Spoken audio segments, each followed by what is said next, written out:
Triggers are unreasonable by nature. They are going to climb up and hit you sometime when you do not possibly expect it. The one that hit me the hardest was probably in 2007. And before that, I think, was 1992. And both of them stem from something that I don't need to get into details about. A classmate of mine killed herself in high school, and it was incredibly upsetting to me. It sticks in my head because the day I found out and I saw people being upset, I knew it was her. I said to somebody, "Is it Zoe?" And they told me immediately what it was. That feeling of complete remove and panic, I can't get rid of. And the response at the time, and this is in the 1980s, was well-intended, but essentially came down to try not to think about it.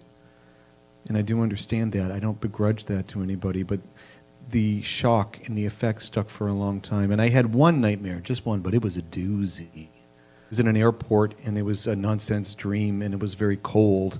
And I took a corner, and I saw Zoe, and she said, "Does this hurt, Michael?" And I said, "Why?" And it wasn't, "Why did you do it?" It's like, "Why are you asking me? Why is this happening?" And at the time, there was a horrible noise in the dream. It was a very low note that got rid of all other noises, and there was this horrible type of purple cloud that was not cinematic, that was not drawn or painted. It was nothing. And I don't know why it was that color, but it was terrifying, and I woke up in sweats.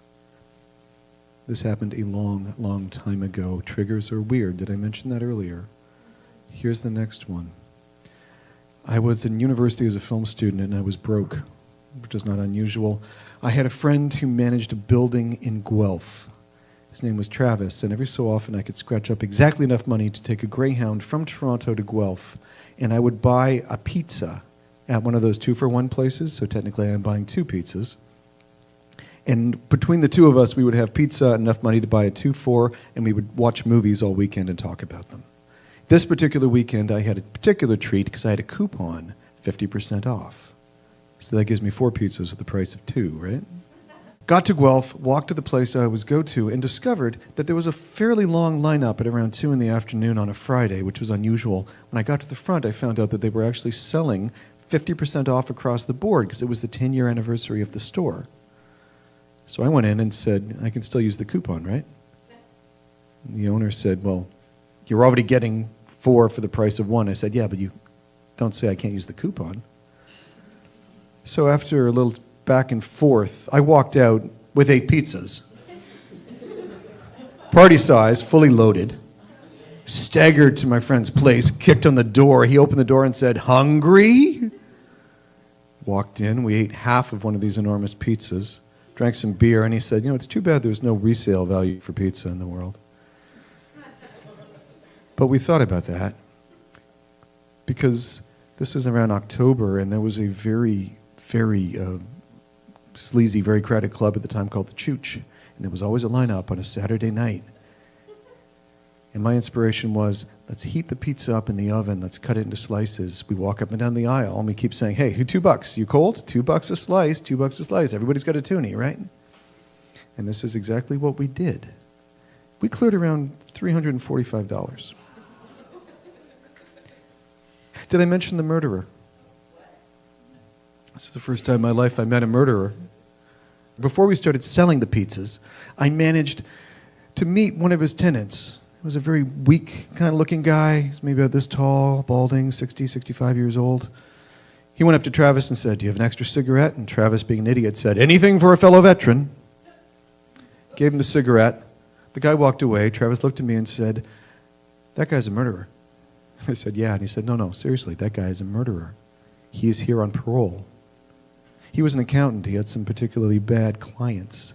And one day, believing that they were going to kill him, these guys came to his office. He had bought a gun, and he shot both of them. And then called the police and said, "I've shot these guys." So it was revealed that perhaps he was not of sound mind and body. It went down to manslaughter. And while he was in jail for 5 or 6 years, he tried to kill himself twice. And now he is doing his parole, monitored, in Travis's building. This is what we found before we went to sell the pizza. And by the time we were heading back with this ill-gotten gain, we were in a great mood. I'm saying, I want to buy a really, really cheap car. Yeah, I want to buy a new wardrobe. I want to buy an audience with the Pope. We're bouncing off the walls. We feel amazing. We got a bottle of whiskey. We get back to his apartment building. There are cops everywhere. And the police explain that the little short accountant guy, whose name was Marshall, by the way, did not report for his parole hearing. So he is now a fugitive, technically. And they don't think he's a threat to public life, but he is a threat to himself. So they were waiting for Travis to get back. Travis has all the keys. The police cannot kick down the door. He has to use the key to the door. And I hear this, and I think, this is a suicide. I know what this feels like. That's crazy.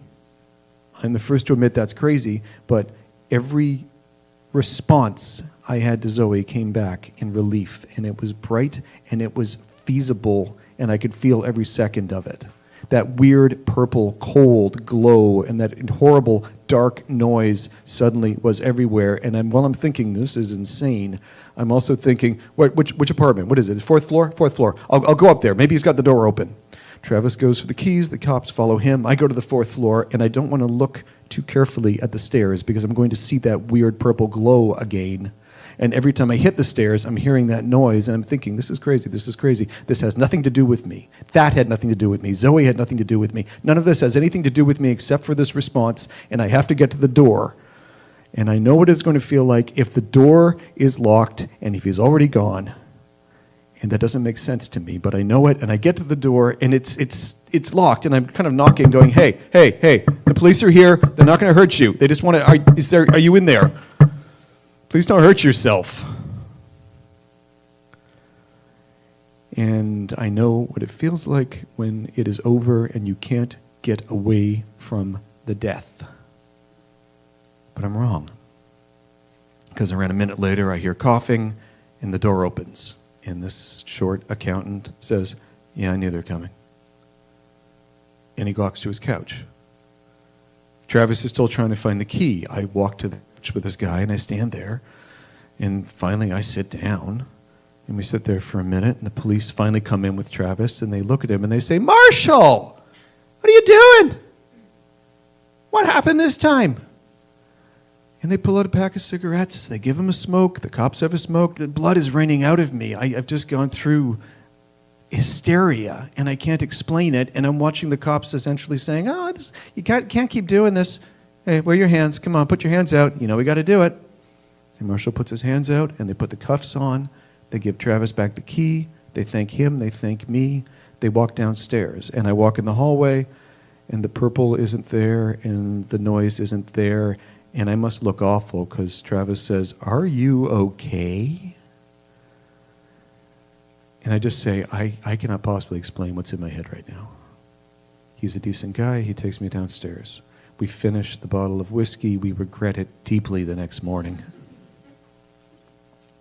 And none of this has anything to do with Zoe in 1985 or an accountant I'd never met before that evening. But it leaps because triggers for the last time come out of weird times. 2007, I'm in a theater at TIFF, Toronto Film Festival. I'm watching No Country for Old Men. Tommy Lee Jones playing a Texas sheriff, and he wants to quit. And he can't bring himself to quit because he feels that the forces of evil will take over the world if he does. And his brother looks at him and says, it's always been this way. It's not all waiting on you. That's vanity.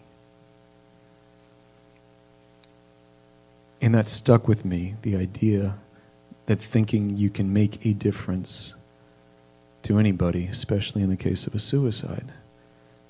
Maybe it's just that chaos breeds chaos, and it comes back at strange times.